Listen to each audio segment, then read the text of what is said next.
कहते हैं, अगर यह वीर योद्धा महाभारत के युद्ध में शामिल होता तो पांडवों की हार निश्चित थी। उसमें ऐसी अद्भुत शक्ति और वीरता थी कि स्वयं श्री कृष्ण को ब्राह्मण रूप धारण कर उसका सिर मांगना पड़ा। उसके पराक्रम का कोई दूसरा उदाहरण नहीं मिलता और आज उसी महान योद्धा का धाम चमत्कारों से कम नहीं है। एक ऐसा धाम जो दुखों को हर लेता है और हार चुके जीवन को नई राह दिखाता है। इसीलिए तो लोग श्रद्धा से कहते हैं, हारे का सहारा बाबा श्याम हमारा। राजस्थान के सीकर जिले में स्थित यह पवित्र स्थान खाटू श्याम मंदिर के नाम से प्रसिद्ध है। पर क्या आप जानते हैं, यह मंदिर केवल भक्ति का स्थल नहीं बल्कि एक रहस्यमयी कथा का जीवंत प्रमाण भी है। इसकी भव्यता, इसकी अद्भुत घटनाएं इसे और भी अधिक अलौकिक और दिव्य बनाती है। मंदिर के गर्भगृह में विराजमान श्याम बाबा की प्रतिमा एक ऐसे कुएं से प्राप्त हुई थी जिसे आज श्याम कुंड कहा जाता है। इस कुंड के जल को अमृत तुल्य माना जाता है। विश्वास है कि इसके स्पर्श मात्र से मनुष्य के सारे पाप नष्ट हो जाते हैं। पर यह रहस्य आज तक अनसुलझा है कि इस कुंड में जल आता कहां से है। खाटू श्याम मंदिर का एक और अद्भुत रहस्य यह है कि यहां आने वाले हजारों श्रद्धालु हर बार कुछ अवर्णनीय अनुभव लेकर लौटते हैं। कोई कहता है, बाबा ने स्वप्न में दर्शन दिए, तो कोई कहता है, मेरे जीवन की सबसे बड़ी समस्या का हल मुझे यहीं मिला। इसी आस्था और शक्ति के कारण देश विदेश से लाखों भक्त हर साल इस दिव्य धाम में खींचे चले आते हैं। तो इस कथा में हम जानेंगे कैसे हुआ खाटू श्याम बाबा का जन्म, क्यों श्री कृष्ण ने उन्हें कलयुग का भगवान कहा, और कौन से वह रहस्य है जो इस मंदिर को चमत्कारों का केंद्र बनाते हैं। इस कथा में हम जानेंगे वह अनकहे रहस्य जिन्हें शायद आपने कभी सुना तो होगा, पर उनकी असली सच्चाई आज पहली बार जान पाएंगे। बाबा खाटू जी की यह कथा रोंगटे खड़े कर देने वाली है। कथा शुरू करने से पहले आपसे एक विनम्र निवेदन है। शास्त्रों में कहा गया है कि अधूरी छोड़ी गई कथा दुख और पाप का कारण बनती है, इसलिए इसे पूरा अवश्य सुनिए। आप चाहे तो काम करते हुए भी सुन सकते हैं, क्योंकि यह केवल कथा नहीं, एक आस्था की यात्रा है। तो आइए बाबा श्याम की एक चमत्कारी घटना सुने। साल 2021 की बात है। राजस्थान के सीकर जिले का एक व्यापारी दिल्ली के एक बड़े अस्पताल में जिंदगी और मौत की जंग लड़ रहा था। डॉक्टरों ने जवाब दे दिया था, अब बस चमत्कार ही बचा सकता है। घर वाले टूट चुके थे, लेकिन तभी उस व्यापारी की पत्नी ने एक फैसला लिया। वह सीधा खाटू श्याम जी के दरबार पहुंची। आंखों में आंसू, हाथ में नारियल और दिल में एक ही संकल्प, हे श्याम बाबा, अगर मेरे पति को जीवन दान मिला तो मैं हर साल आपके दरबार में सेवा करूंगी। कहते हैं, अगले ही दिन उस व्यक्ति की हालत में चमत्कारी सुधार हुआ। डॉक्टर तक हैरान थे, लेकिन यह सिर्फ एक कहानी नहीं है। ऐसे हजारों किस्से खाटू धाम से जुड़े हैं, जहां विज्ञान की सीमाएं खत्म हो जाती है और आस्था शुरू होती है। तो मित्रों, बाबा खाटू श्याम का संबंध महाभारत काल से माना जाता है। वे महाबली घटोत्कच के पुत्र थे।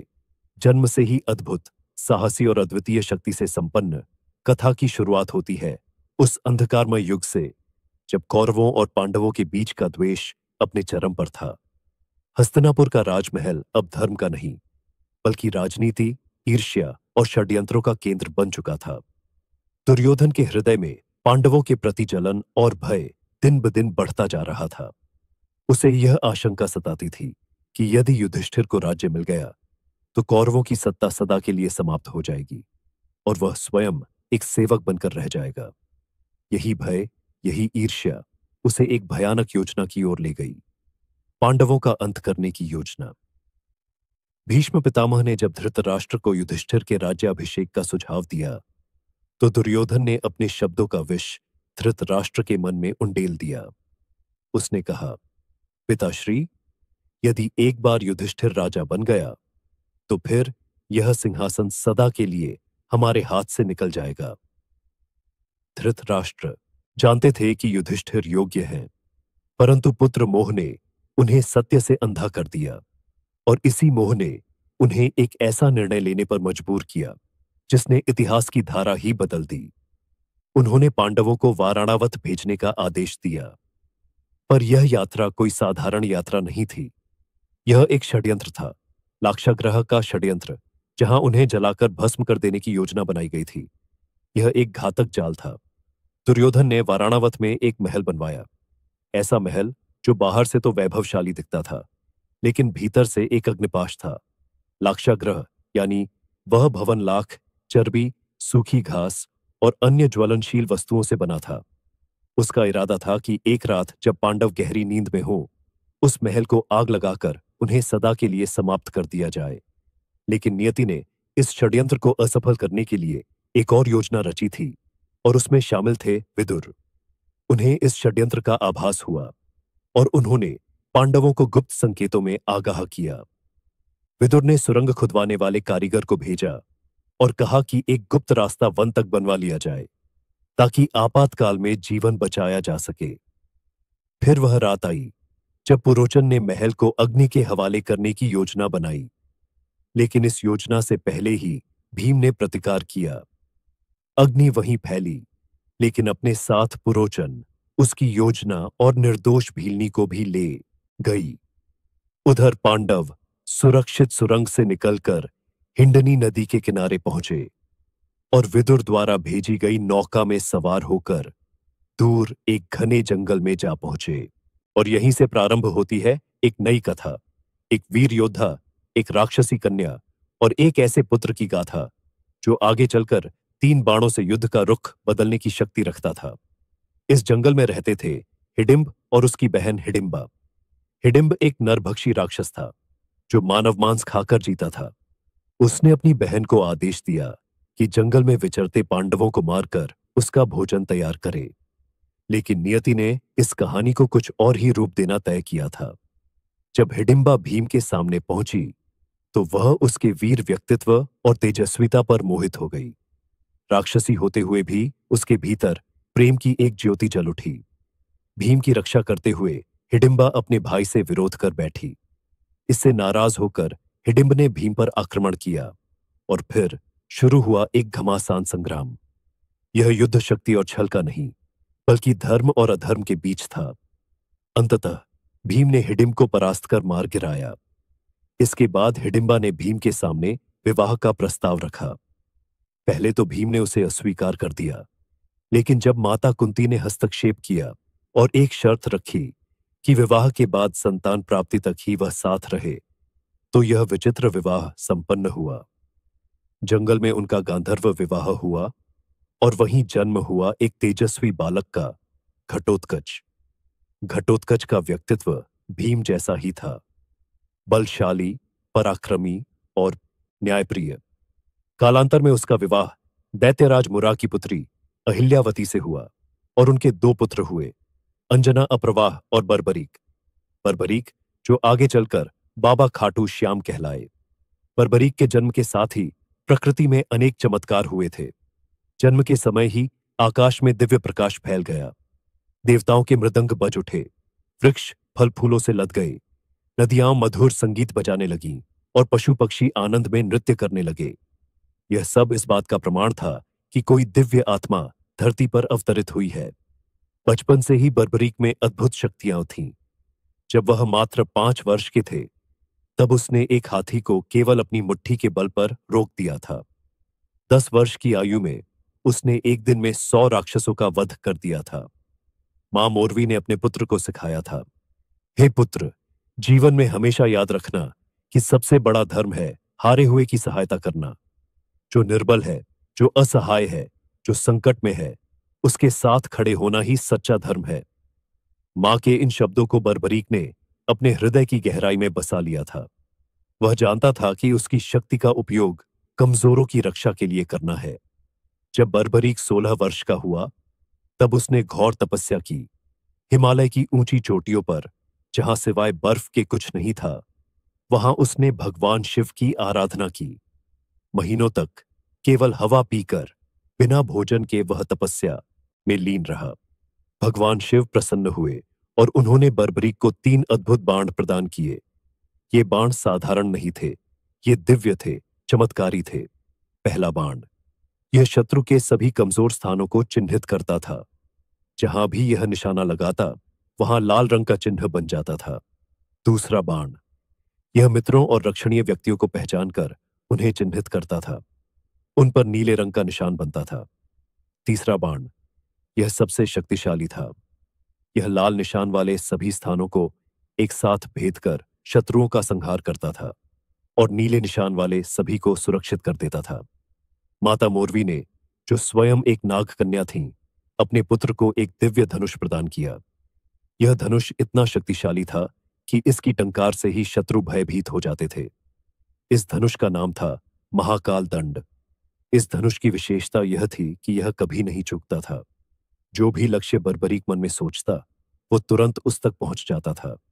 चाहे शत्रु कहीं भी छुप जाए, चाहे वह किसी भी माया का सहारा ले, यह बाण उसे ढूंढकर मार गिराता था।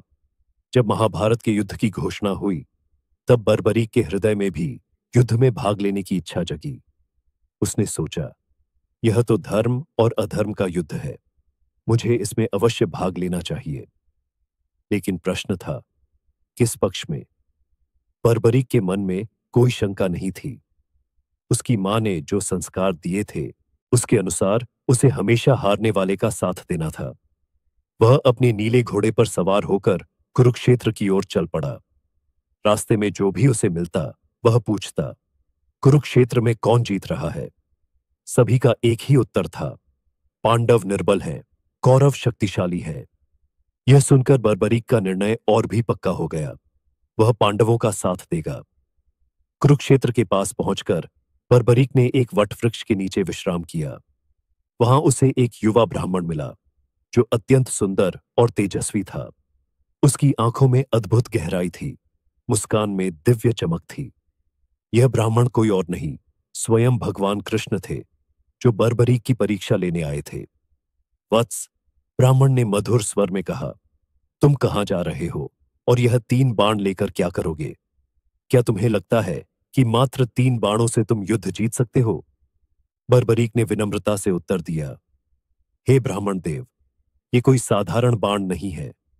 एक बाण से मैं अपने शत्रुओं को चिन्हित कर सकता हूं, दूसरे से मित्रों को और तीसरे से सभी शत्रुओं का संहार। यदि आवश्यकता हो तो एक ही बाण से मैं सारी पृथ्वी को छलनी कर सकता हूं। ब्राह्मण ने मुस्कुराते हुए कहा, यह कैसे संभव है वत्स? दिखाओ तो मुझे अपनी शक्ति।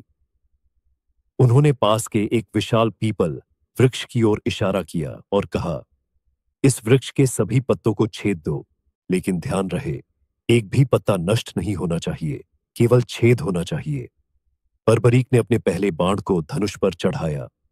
मन ही मन उसने संकल्प किया था, महादेव, इस वृक्ष के हर पत्ते के मध्य में छेद हो जाए। बाण छूटा और चमत्कार हो गया। वृक्ष के हजारों पत्तों में प्रत्येक के मध्य में एक सुंदर गोल छेद हो गया। पूरा वृक्ष मानो कलाकृति बन गया था। लेकिन यह चमत्कार यहीं नहीं रुका। ब्राह्मण के पैर के नीचे भी एक पीपल का पत्ता था, जिसमें भी छेद हो गया था। बर्बरीक समझ गया कि यह कोई साधारण ब्राह्मण नहीं है। तभी ब्राह्मण का रूप बदलने लगा। उनके चारों ओर दिव्य प्रकाश फैल गया। उनके सिर पर मोर पंख का मुकुट दिखाई दिया, हाथ में सुदर्शन चक्र और मुरली। यह थे स्वयं भगवान कृष्ण। बर्बरीक तुरंत उनके चरणों में गिर पड़ा।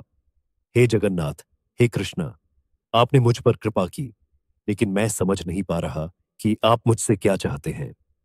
भगवान कृष्ण ने बर्बरीक को उठाया और प्रेम से कहा, वत्स, मैं तुम्हारी शक्ति से प्रभावित हूं, लेकिन एक समस्या है।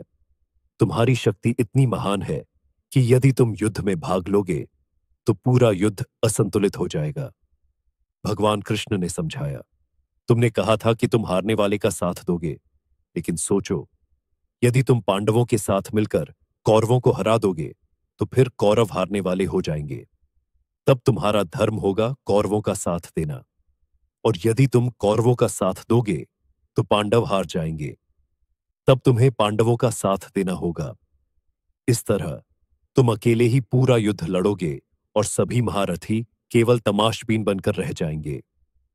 बर्बरीक के मन में तूफान मच गया। उसने समझा कि भगवान सत्य कह रहे हैं। उसकी शक्ति वास्तव में इतनी प्रबल थी कि वह अकेले ही युद्ध का परिणाम बदल सकती थी। भगवान कृष्ण ने धीरे से कहा, वत्स, मैं तुमसे गुरु दक्षिणा मांगता हूं। अवश्य प्रभु, आपकी आज्ञा मेरे लिए सर्वोपरि है। मांगिए, क्या चाहिए आपको? मुझे तुम्हारा शीश चाहिए। यह सुनकर बर्बरीक के चेहरे पर एक पल के लिए उदासी छा गई। उसके मन में हजारों विचार आए। युद्ध देखने की इच्छा, वीरगति पाने की चाह, यश कमाने की लालसा, सब कुछ एक पल में बिखर गया। लेकिन अगले ही क्षण उसके चेहरे पर शांति आ गई। गुरु का आदेश उसके लिए सब कुछ था। प्रभु, बर्बरीक ने दृढ़ स्वर में कहा, आपकी इच्छा मेरे लिए आदेश है। मैं अपना शीश अवश्य दूंगा, लेकिन मेरी एक प्रार्थना है। कहो वत्स, क्या चाहते हो? मैं युद्ध देखना चाहता हूं। मेरा शीश काटने के बाद भी यदि वह युद्ध देख सके तो मैं अपने जीवन को सार्थक समझूंगा। भगवान कृष्ण ने प्रसन्नता से कहा, तथास्तु। तुम्हारा शीश न केवल युद्ध देखेगा, बल्कि युद्ध की संपूर्ण गाथा को समझेगा भी। और सुनो, एक और वरदान देता हूं।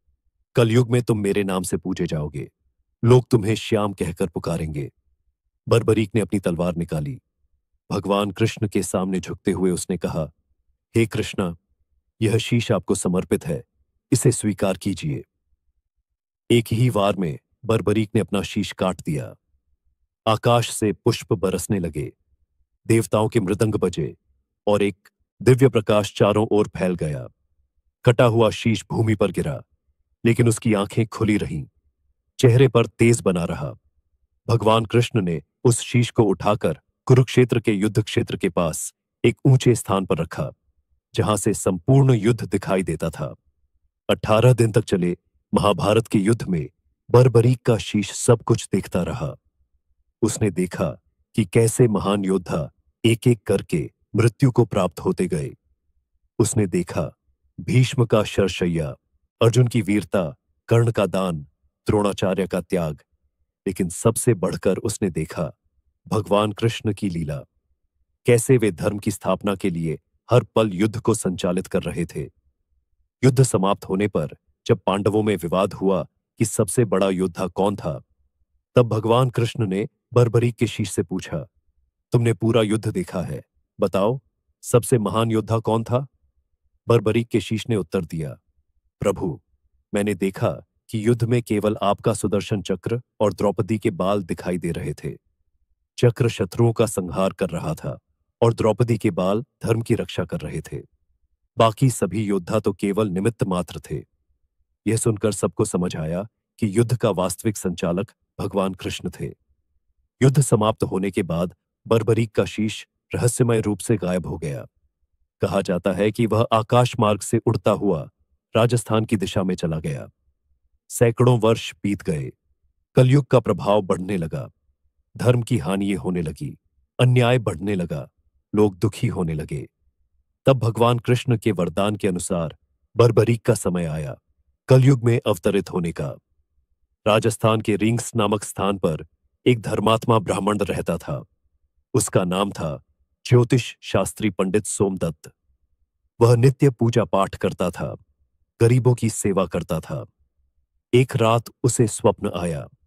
स्वप्न में एक दिव्य पुरुष दिखाई दिया, जिसकी आभा अद्भुत थी। उसने कहा, मैं बर्बरीक हूं, महाभारत का योद्धा। कलयुग में मैं श्याम के नाम से पूजा जाऊंगा। तुम कल प्रातः काल नगर के बाहर पीपल वृक्ष के नीचे खुदाई करो, वहां तुम्हें एक दिव्य शीश मिलेगा। अगले दिन पंडित सोमदत्त ने अपने मित्रों के साथ उस स्थान पर खुदाई शुरू की। थोड़ी खुदाई के बाद ही मिट्टी से एक अद्भुत तेज निकलने लगा। जैसे जैसे खुदाई आगे बढ़ती गई, तेज और भी प्रखर होता गया। अंत में एक अद्भुत शीश मिला। यह शीश जीवंत लगता था। इसकी आंखें बंद थीं, लेकिन चेहरे पर दिव्य शांति थी। शीश के चारों ओर प्रकाश फैला हुआ था। जैसे ही शीश को बाहर निकाला गया, आकाश में इंद्रधनुष दिखाई दिया, फूलों की वर्षा हुई और मधुर संगीत की आवाज आई। पंडित सोमदत्त ने शीश को एक पवित्र स्थान पर रखा। उसी रात उन्हें फिर स्वप्न आया। इस बार स्वप्न में भगवान कृष्ण दिखाई दिए। वत्स, भगवान कृष्ण ने कहा, इस शीश को यहां से खाटू नाम के स्थान पर ले जाना है। वहां एक कुंड है जो मेरी दिव्य शक्ति से बना है। उसका नाम श्याम कुंड है। वहीं बर्बरीक का स्थायी निवास होगा। लेकिन प्रभु, खाटू कहाँ है? पंडित ने पूछा।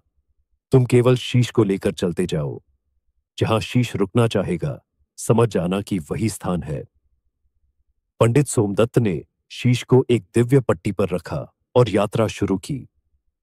रास्ते में जो भी व्यक्ति शीश के दर्शन करता, उसके सारे कष्ट दूर हो जाते थे।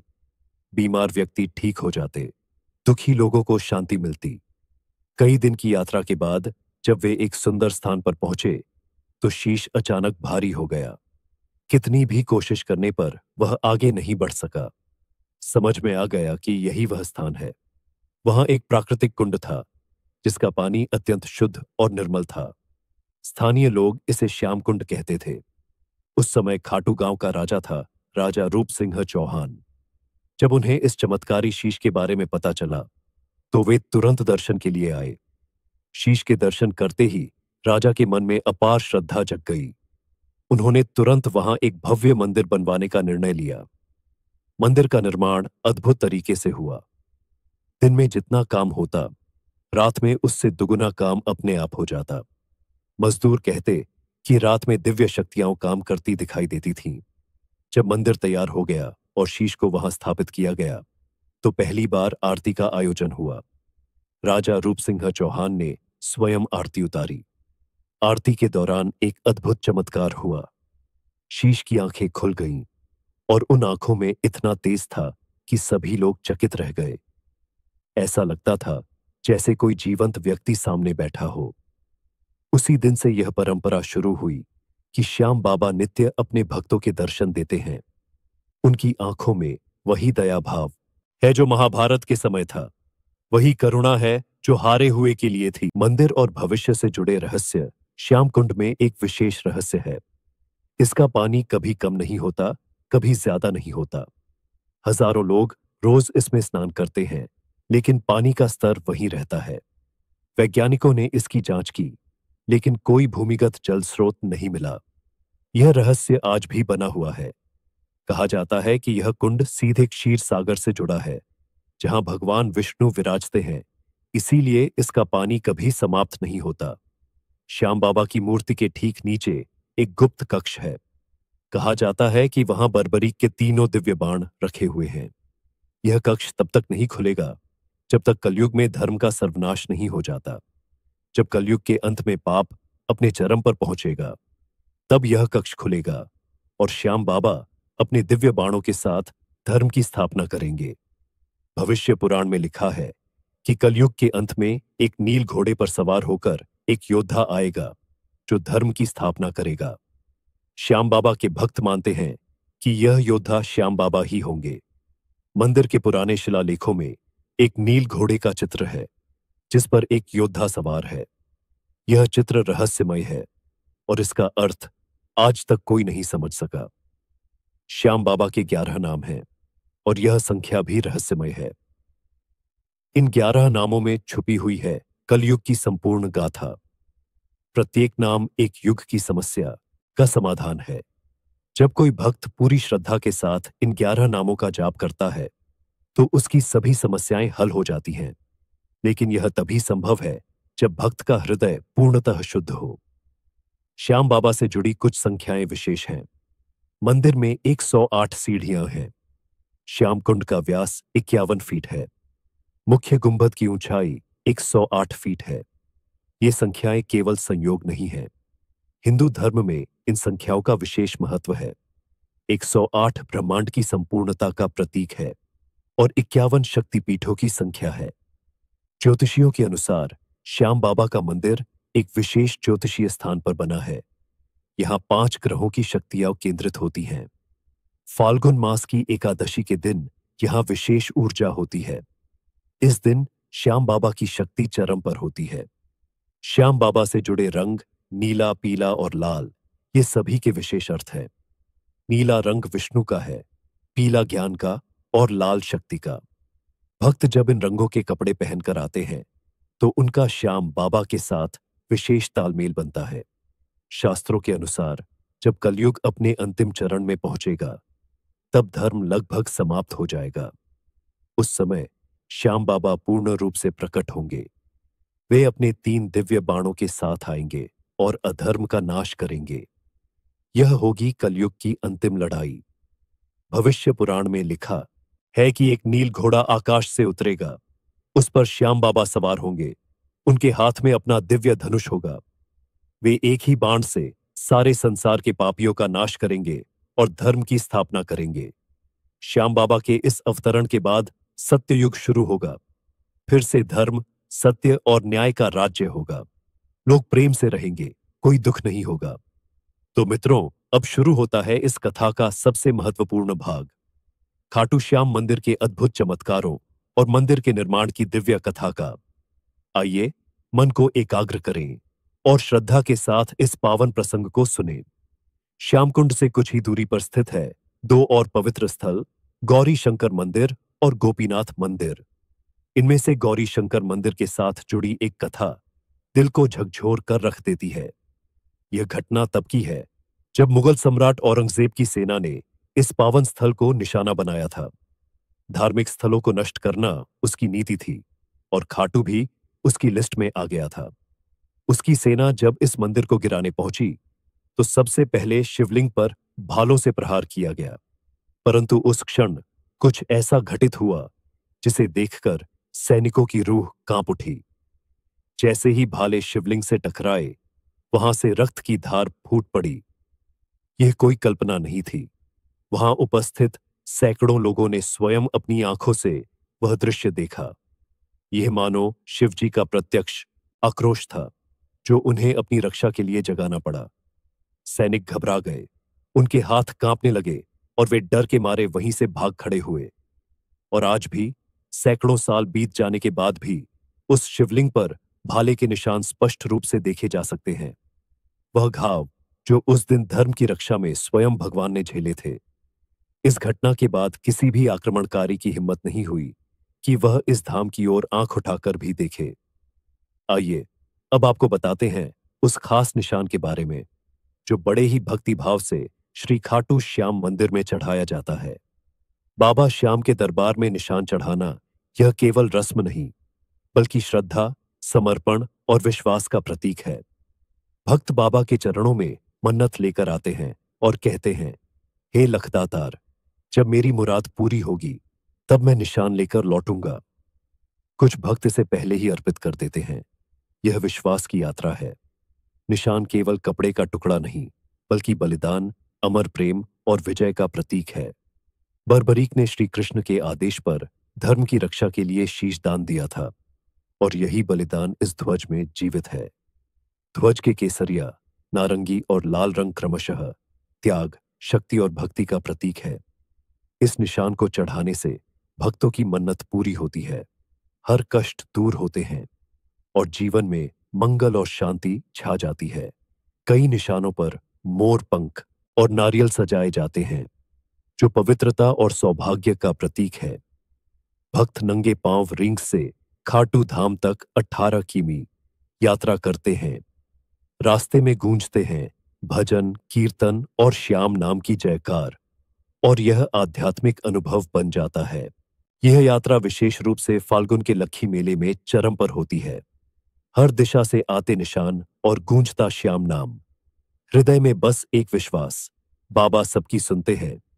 जब भक्त ध्वज अर्पित करते हैं तो वह क्षण ऐसा होता है जैसे आत्मा ने ईश्वर से सीधे मिलन किया हो। इसलिए अगली बार खाटू श्याम के दर्शन जाइए, एक निशान लेकर जाए और अपने विश्वास का संदेश बाबा तक पहुंचाए। तो मित्रों, यही थी आज की हमारी विशेष वीडियो। अगर आपको यह वीडियो पसंद आई हो तो इसे हर जगह शेयर जरूर करें ताकि बाबा श्याम की इस दिव्य कथा का फल आप तक पहुंचे। और कमेंट में अपने सच्चे मन से लिखें, हारे का सहारा, बाबा श्याम हमारा। जय श्री खाटू श्याम।